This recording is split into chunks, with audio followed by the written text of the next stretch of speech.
Today, we're going to talk about, I think, a very important subject, and that is about the sexual revolution of the 1960s and the psychedelics that played into that. And everyone here knows John Lamb Lash, his writings, his contributions to open up the narrative and understand what truly has happened historically. And much gratitude to you, John, for all of your work. So thank you very much. And you're welcome. John, if you would maybe like to open this up and maybe begin with what stands out as the nux of this issue of the sexual revolution of the 60s and the psychedelics. Well, we'll be talking about two acronyms, or SCX is an acronym in a way, and LSD, which were the two big events of my generation.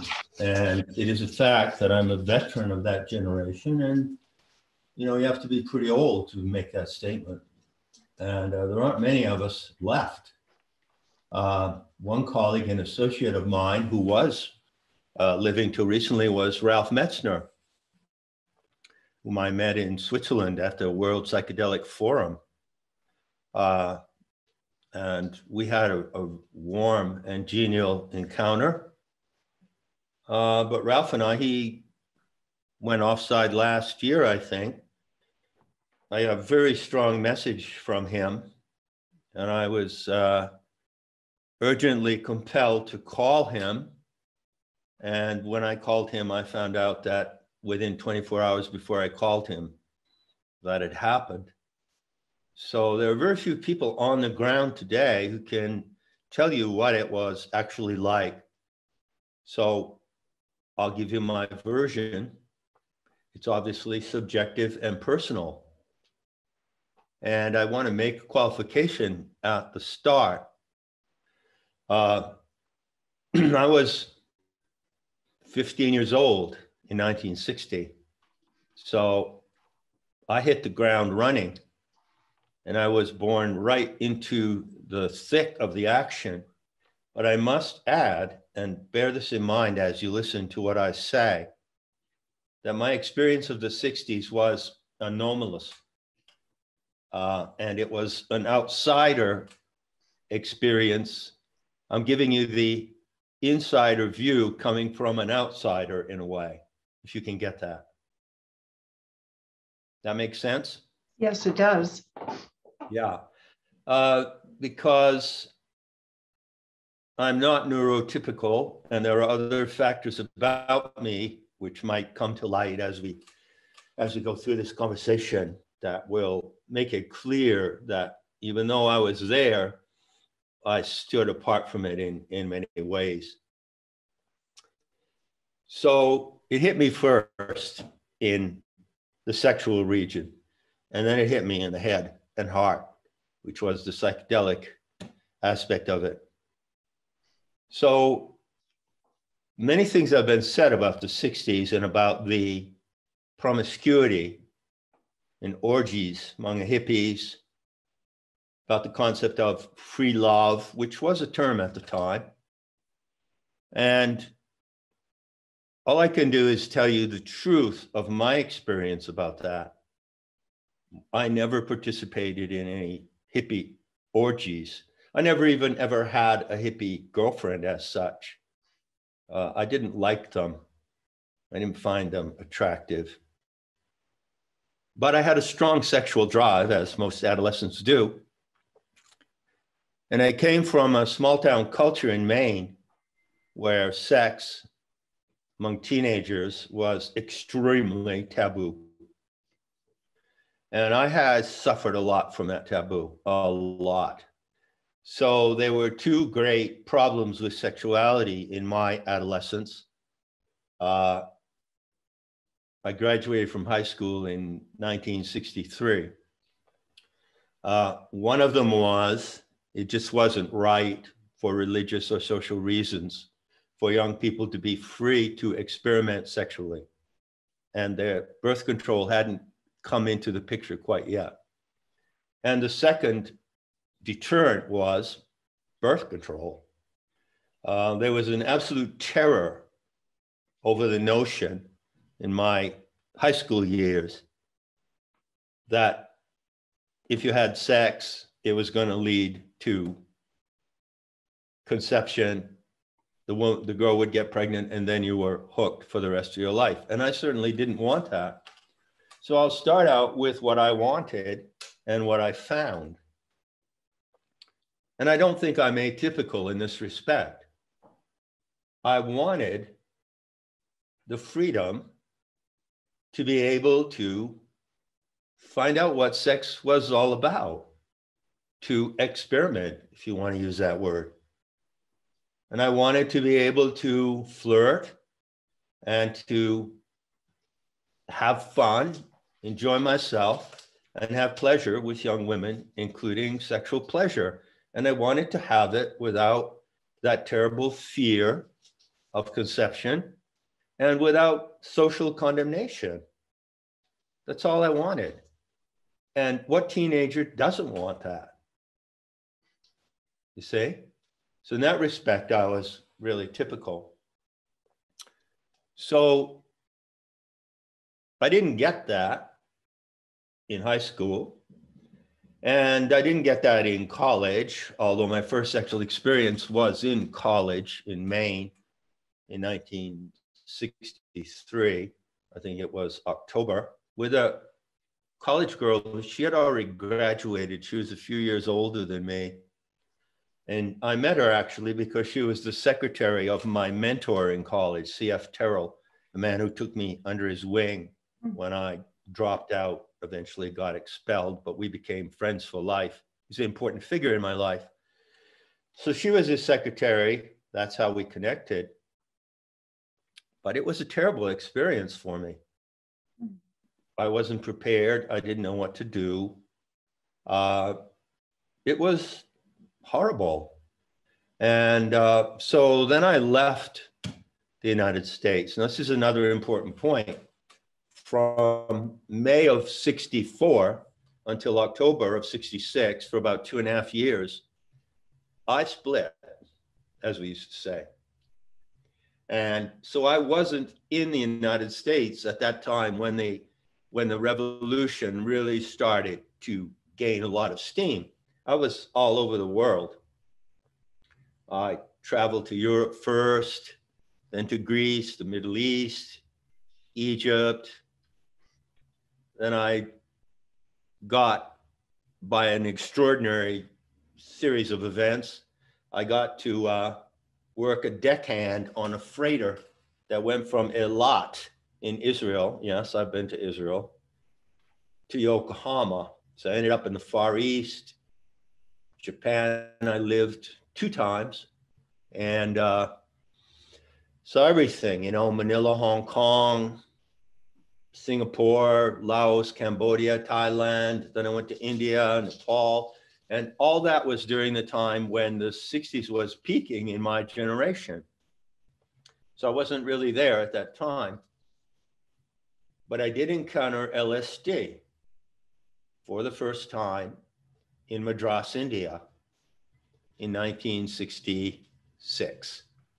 That's the first time that I took it. And then when I came back to the States later in 67, I took it some more times. But getting back to the sexual theme, it was difficult for me to connect with girls, even though I liked them and I craved their company and I craved the sexual thrill and the affection. It was really hard. So during those 3 years, in fact, I only had, I think, one sexual encounter with a Japanese girl when I was in Tokyo. And that was pretty crazy. And again, one of the things that I would take away from my lessons and trials and torments, and there were many, was that a sane society in the future and in the beauty to come must provide sexual initiation to teenagers. And this is, correct me, but I don't think I have heard anyone ever make that proposal or talk about that. Well, what do you say? Well, we know of it from old cultures. Yeah, presumably we hear that. Well, yes. we hear that, but no, we certainly don't get that, and we usually fumble. I mean, as you're describing it, I'm shaking my head in affirmation that, you know, my own sexual experiences as a young person parallel yours in many ways, and the rawness of it is very heartwarming. I mean, you know, it's very real to me. I think it's extremely common, Catherine, and Kathleen, excuse me. And you know, it's so important that young boys be initiated so that when they finally have that long-awaited moment, they have discernment, they have skills, they know what to do, they know how to behave correctly, you know, to be taught what I call sexual manners is absolutely essential to the future of our species and the well-being of society, you see. Now, what was happening in the 60s during the time I was on my mystical quest around the world was, of course, the great outbreak of the sexual revolution. And when I came back in 66 and 67 and 68, it was all over the place. But I couldn't relate to that because the fact that my generation had somehow been sprung out of prison, you know, the prison of adolescent sexuality, without any knowledge of what to do with it, didn't help me at all, you see. So I never participated in any of that whatsoever. I had to find my way to my own particular path of sexual experimentation. I keep using that word, but it is the correct word. And it was a solitary path, but eventually I did get on it. Actually got on it in Santa Fe, in the land of enchantment. And how fitting that is, because it is enchantment. Sexual desire, the thrill, it's a form of enchantment, it's a form of magic. It's a great source of beauty. And the erotic capacity of the human animal is off the charts. But it's something that you have to know how to handle. So basically what I did, I'd had a number of sexual encounters by the time I got to Santa Fe. Got to Santa Fe on July 4th in 1972, and I couldn't believe where I was. Not only was it the most beautiful town and setting and environment that I'd ever been in, but it was a place where the social life was just fabulous. And it was the first time in my experience that I had a social life, you see. Because I lived in the old part of Santa Fe. Mm-hmm. And when I got there were probably 50,000. It probably had a population of 55,000. But if you only lived in the old part of Santa Fe, around the plaza and up Canyon Road and up Camino de Montesol and all there, you were in a community of maybe 4,000 or 5,000 people. We all knew each other. We all worked in the same places, cafes, boutiques, plant nurseries. And there were ample opportunities to meet women. Plus the fact that I was starting my career as a practicing astrologer at that time. Oh. And needless to say, most of my clients were women. But I had a rule that I didn't connect sexually with my clients. I only made one exception to that rule through the years. So to make a long story short, I was in an ideal setting in Santa Fe to have what I had been looking for. And by having a number of encounters, girlfriends, whatever you want to call them, you know, today, what would they call them? You know what they would call them today? What do they call them today? Fuck buddies. No way. Yes, they do. Wow. We've descended into we have degenerated seriously. Pretty miserable place. Wow. That's horrific. It's not exactly a charming term. That's what you'd call them today. So I had a number of girlfriends over the time I lived in Santa Fe. And both times, because I went to LA for a while. That was a horrible sexual wasteland. My sexual experiences in LA, with a couple of exceptions, were gruesome. Wow. The atmosphere in LA was not like the enchanted atmosphere in Santa Fe, right? Anyway, by having the opportunity to do that I'd always wanted to do, I began to find out about my own sexuality and what sex is and Tantra is and what kind of energy that is and what we can do with it and how not to use it wrongly. And I was fortunate because I didn't use it wrongly, as far as I know. And the girlfriends that I had over those years, both in the first and second time I lived in Santa Fe, were just lovely. And we had a kind of a pact. I would call it now a pleasure pact, using the language of Tantra. Tantra is a pleasure pact. Love is not necessarily a pleasure pact.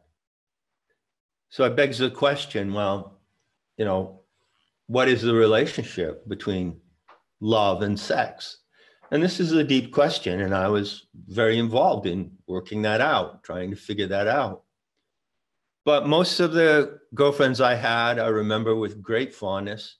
We were really affectionate with each other. We liked each other. We enjoyed each other's company. We went out dancing. We went out endlessly to Mexican restaurants. We walked around in the hills of the Sangre de Cristos. And many of them knew each other, you know. They worked in boutiques, in waitresses in restaurants. They all knew each other, and they all knew that we mingled in that way. But there was a respect, and there was a consideration that we were free to do that, and that we were doing it in a way that was not promiscuous, or it had nothing to do with that whole aura of promiscuity and free sex that permeated the generation, you see. So I was on a completely different sexual path during those years. And John, would you say that, you know, like in nature, there are so many different ecosystems? When you talked about LA, could you use that same terminology and say that LA had its own sexual ecosystem and Santa Fe had its own sexual ecosystem? And if that's at all apt, can you maybe? I think that's a brilliant way to frame the situation, and certainly fits my circumstances, you know. Like in LA, for instance, women that I met in LA, well, it was nothing compared to that atmosphere of congeniality and affection that I had experienced in Santa Fe. And I can only think of a couple of occasions where the sexual encounter, as I like to call it, that's my euphemism, was really, really great. And one sign that it is really good there are several signs that it is really good. First of all, there's respect.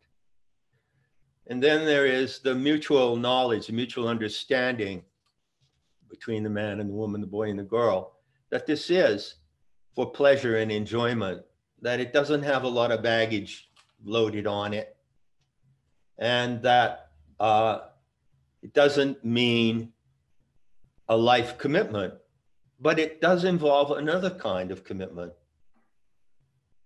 One of the principal things that I've learned through all those years is that I'm talking about heterosexual intercourse and heterosexual play here, is that sex is an intimate act, but it is not an intimate bond.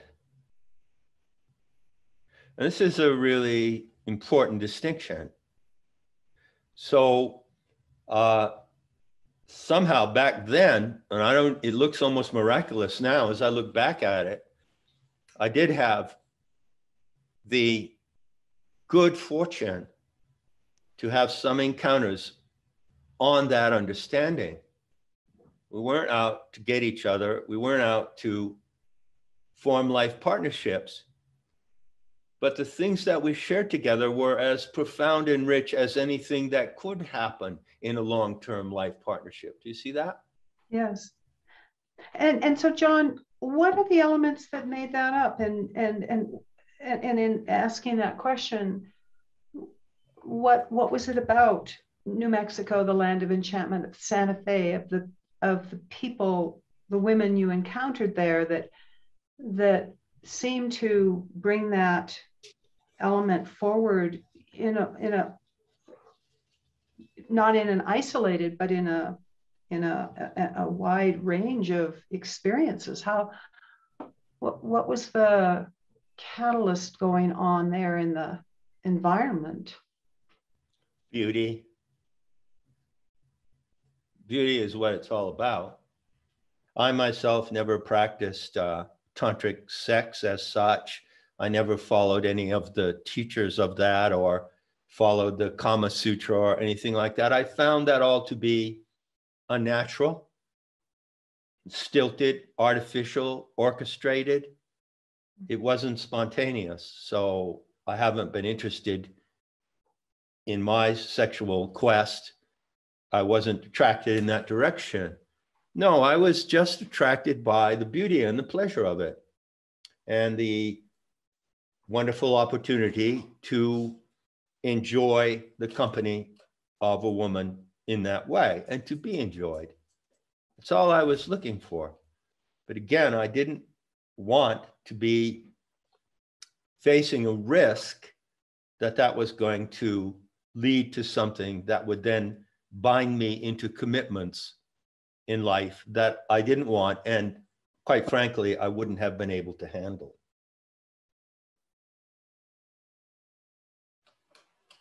Clear enough? Yes, very clear. Thank you. So let's see.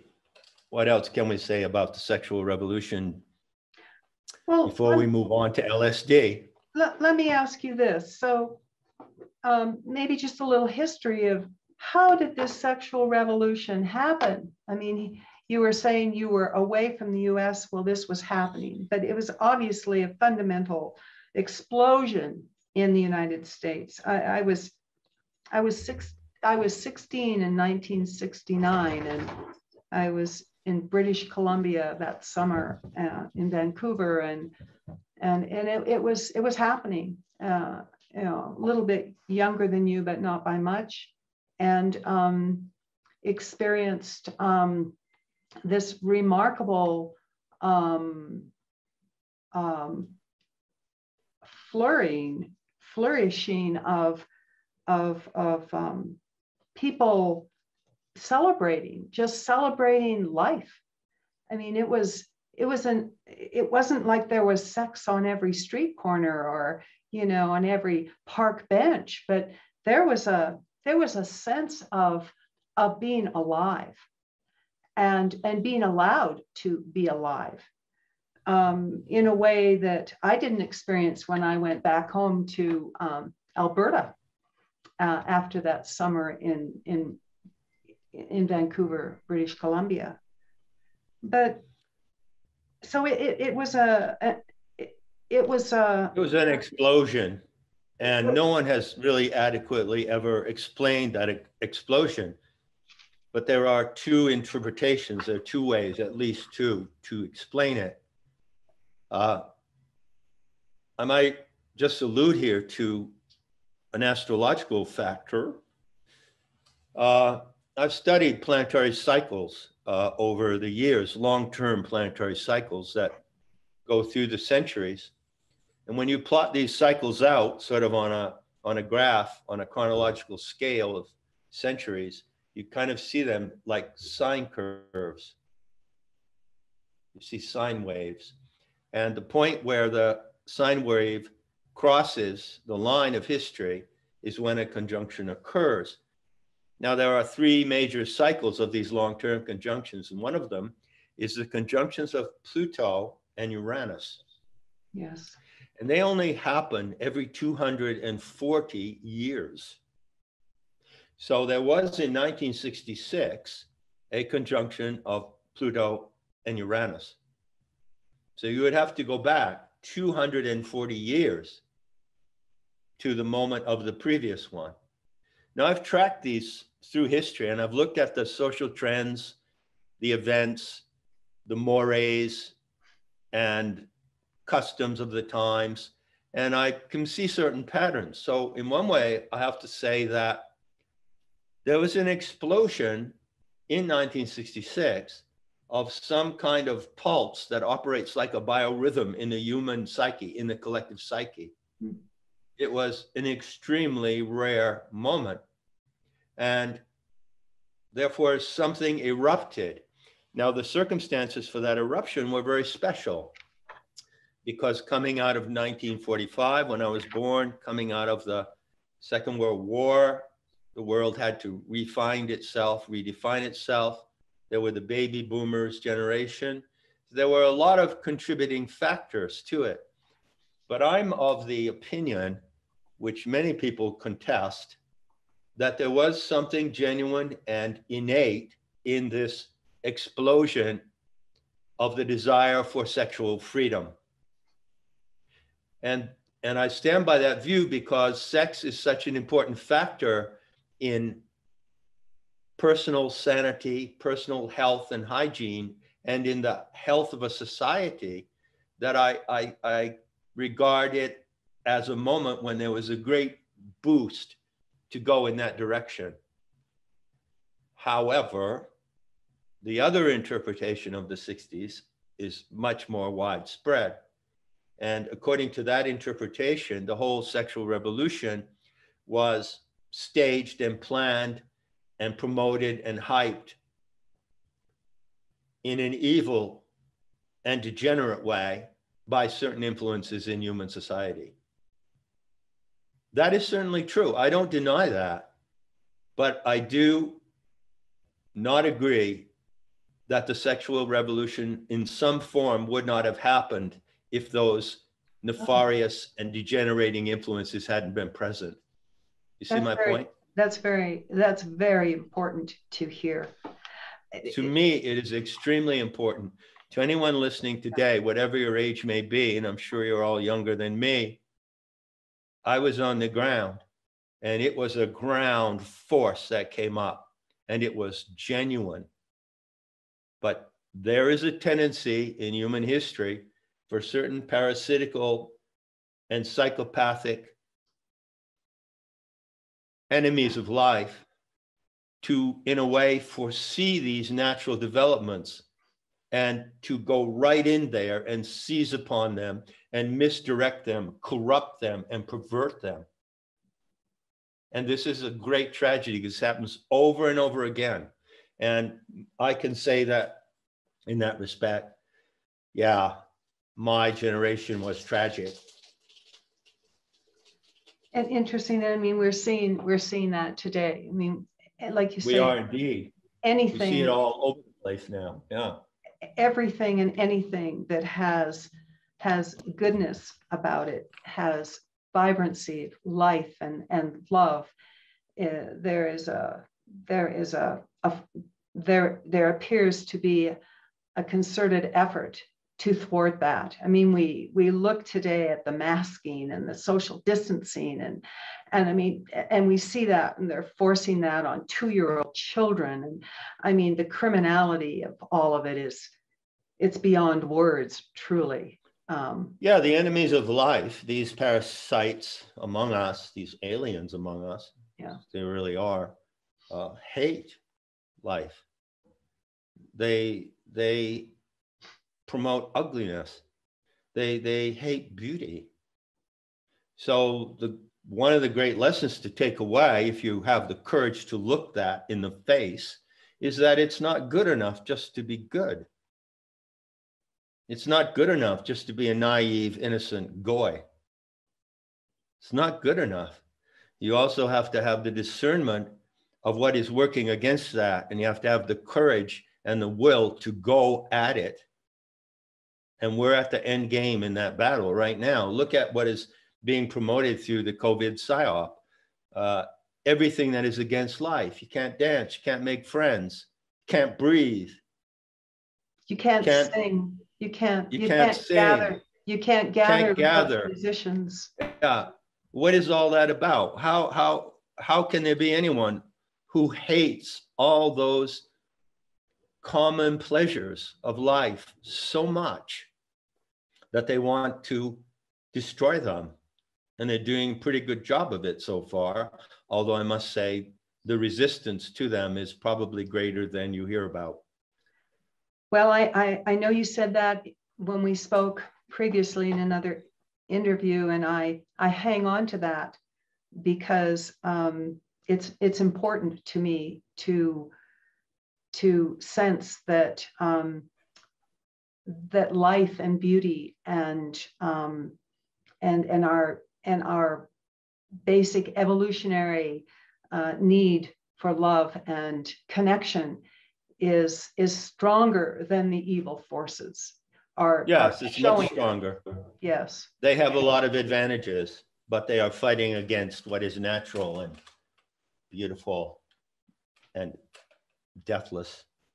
And they cannot succeed. They cannot succeed. And that's the aspect about sexuality and the explosion, as you put it, in the 60s revolution that is so beautiful, because of course we have that heavy religious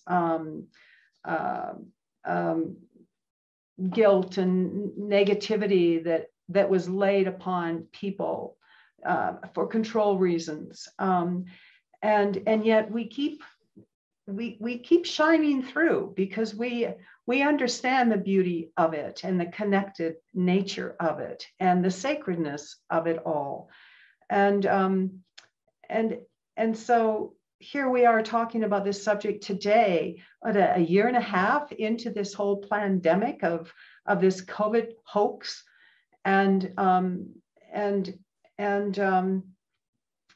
it's almost as if the subject of intimacy and sexuality has been kicked to the curb, because we're all being taught to tether ourselves to what the next level of fear and the next level of control is. And sexuality, in so many ways, it's honor, respect, it's an abandonment. It's a sense of abandonment. It's a sense of just trusting in life. I don't know that those would be words that you would put to it, but we're at a time right now where embracing this, our sexuality and our connection with others, is ever more important. It certainly is. It takes more courage and awareness than ever. It certainly is. And it all comes back in the beauty to come. And it comes back better. Bring back beauty. This is what is happening. This is what this is all about. It's the greatest challenge ever faced by the human races. But the payoff of this challenge and the benefit is also the greatest that has ever come down through history. So on that note, let's move a little bit toward the subject of LSD and the psychedelic aspect, okay? Sounds good. So as I said, these were two different tracks in my life. My personal sexual quest, as I call it. Everyone's on a sexual quest, whether they know it or not. And my encounter with psychoactive plants and drugs. Now, I never use the word drugs. I never did drugs. I hated marijuana. I hated the hippie marijuana smoking scene. So did Jan Kerouac, was my close companion during those years. We completely shunned the hippies. We never did anything together. I never did LSD with Jan. When I met her, she was 14. She had already taken it 12 times. Wow. Yeah. And so we had our own path.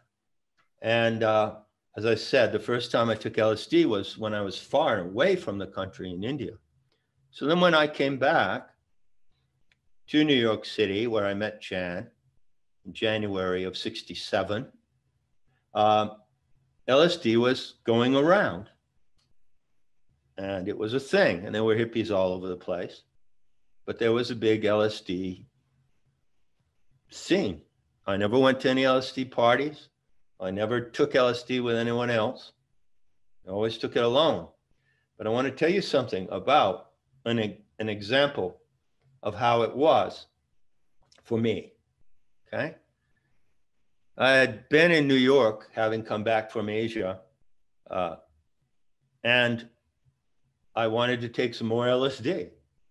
So I was in the Lower East Side, and I asked around, and I got a name, and I got a connection.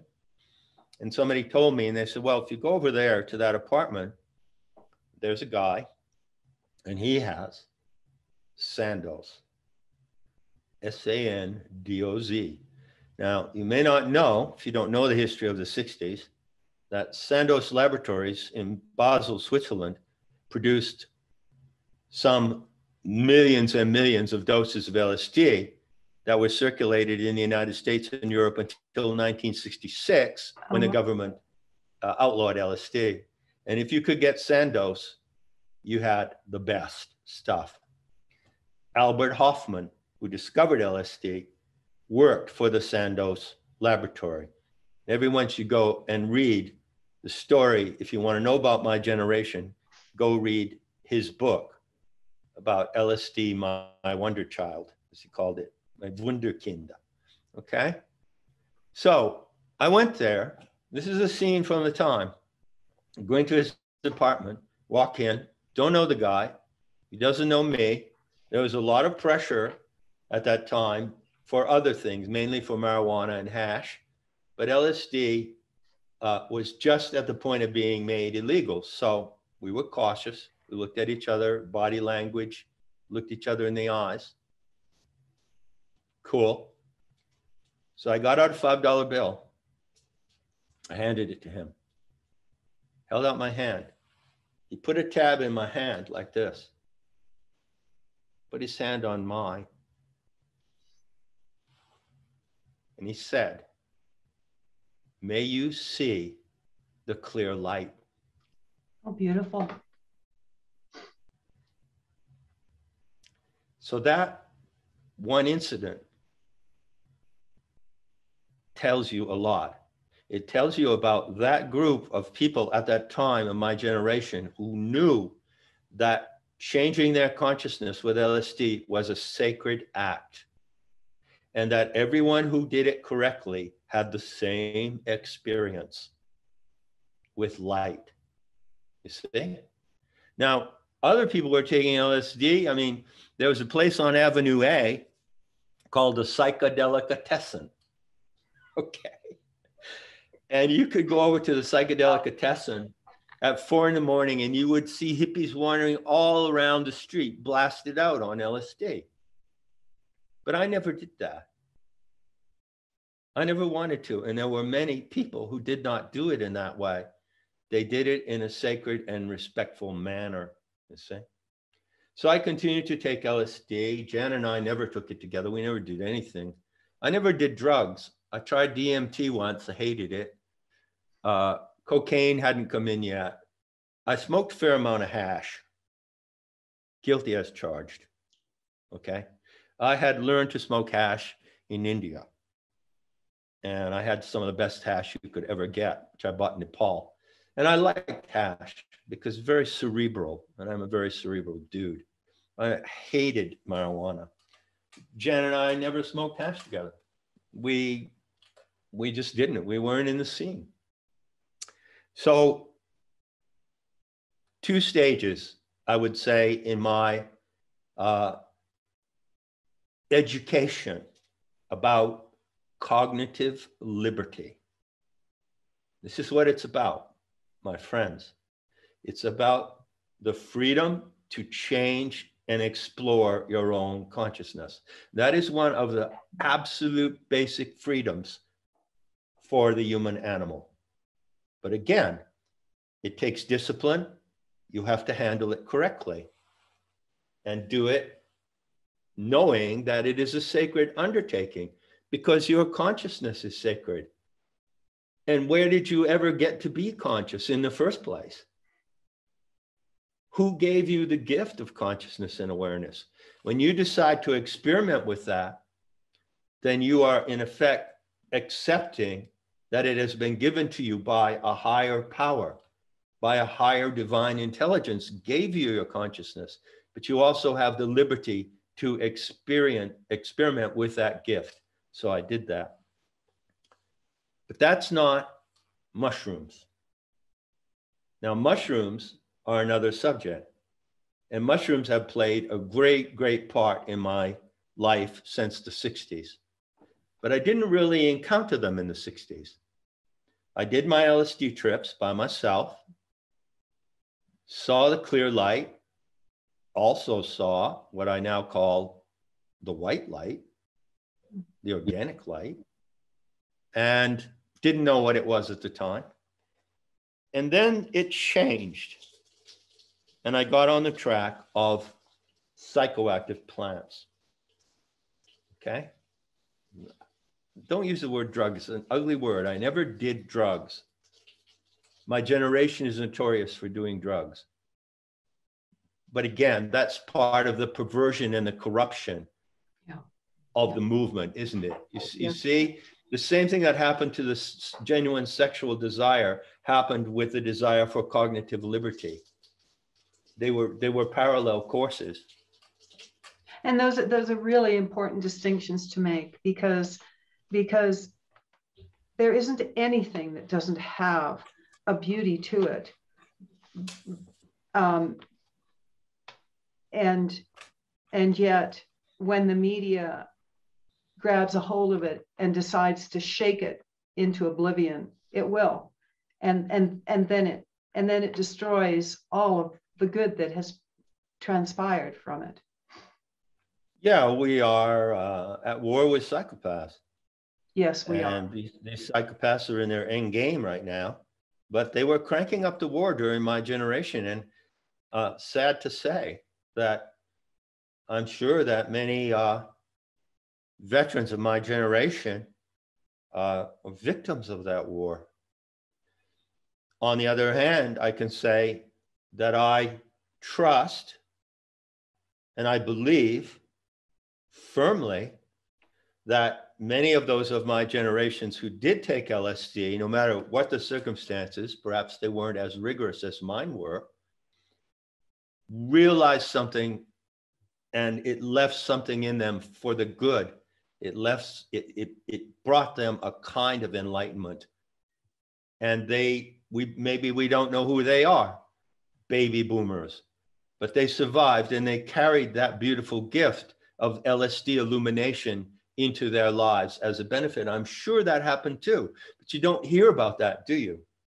You only hear about the negative side of it, because that is what those who want to destroy the beauty and power of that experience want to tell you.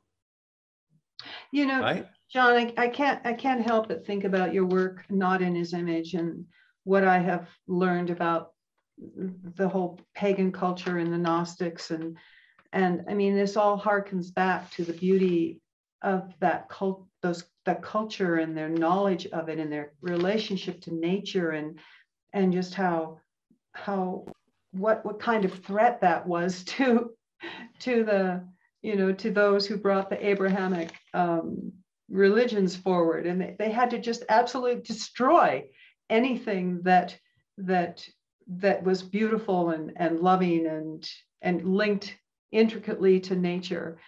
And it seems that multiple thousand-year-old destruction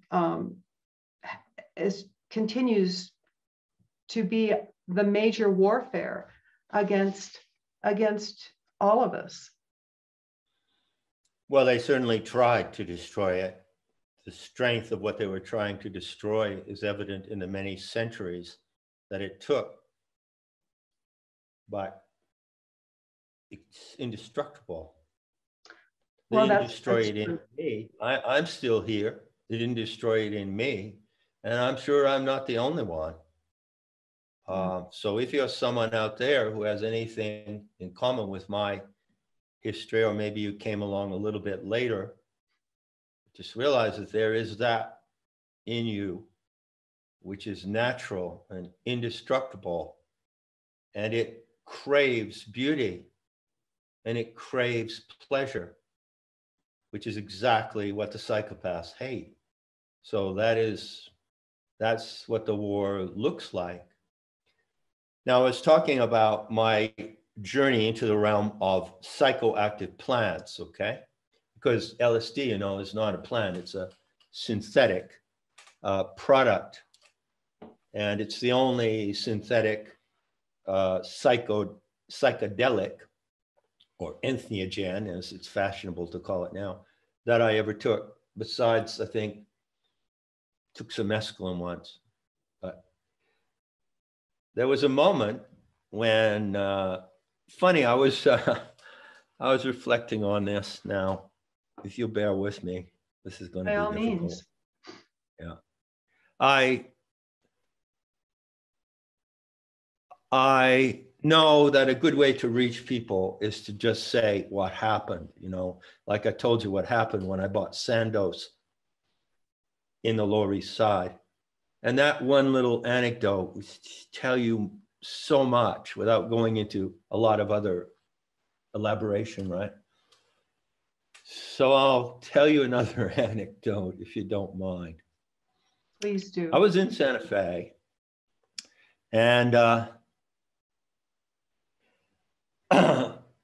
one of my girlfriends was named Wendy, and she was a bombshell. It was a stunning blonde girl with sort of yellow blonde hair that came like down to here. And she was very funny. She was an Aquarius. And so we were friends. She lived down the street from me. And we used to go do things together. So one winter evening, I'm in my tiny little place on La Vereda off 707 East Palace Avenue. She calls me up on the landline, because we had telephones back then. And she says, hey, what you doing this evening? I think I'll come up. And she said, oh, great, come on up. So she walks up the street.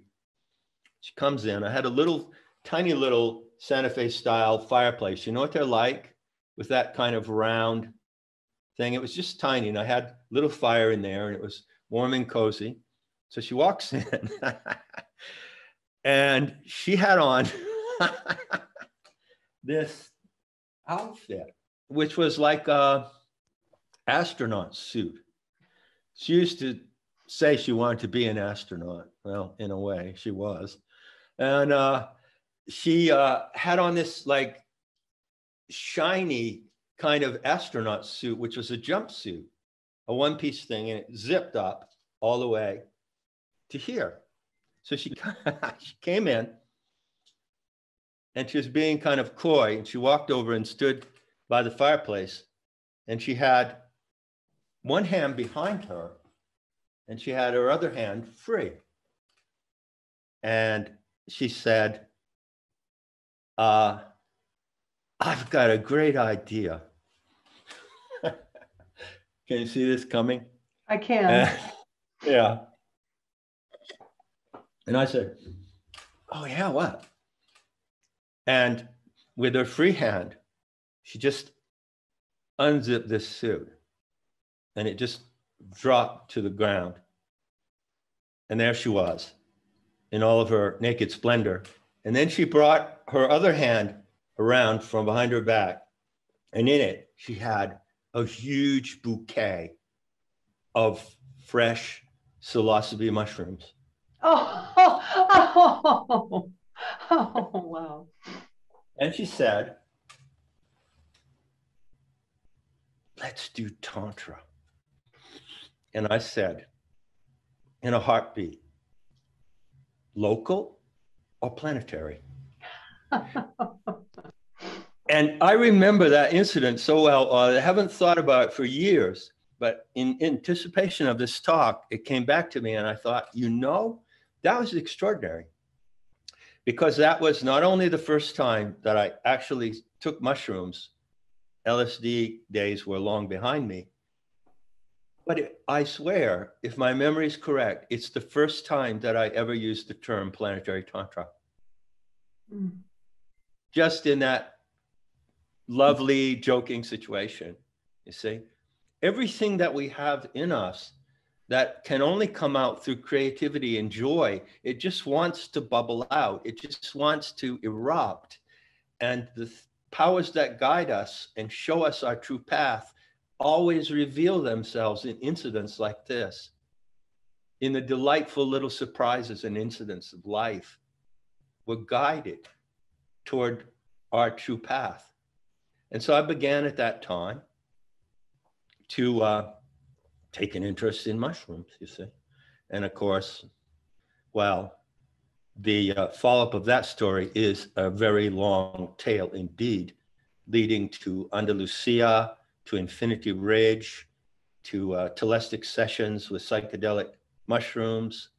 And a great deal of my work today and my message, of course, is based on my experience of altered states and what I call Gaian or Tantra-oriented shamanism.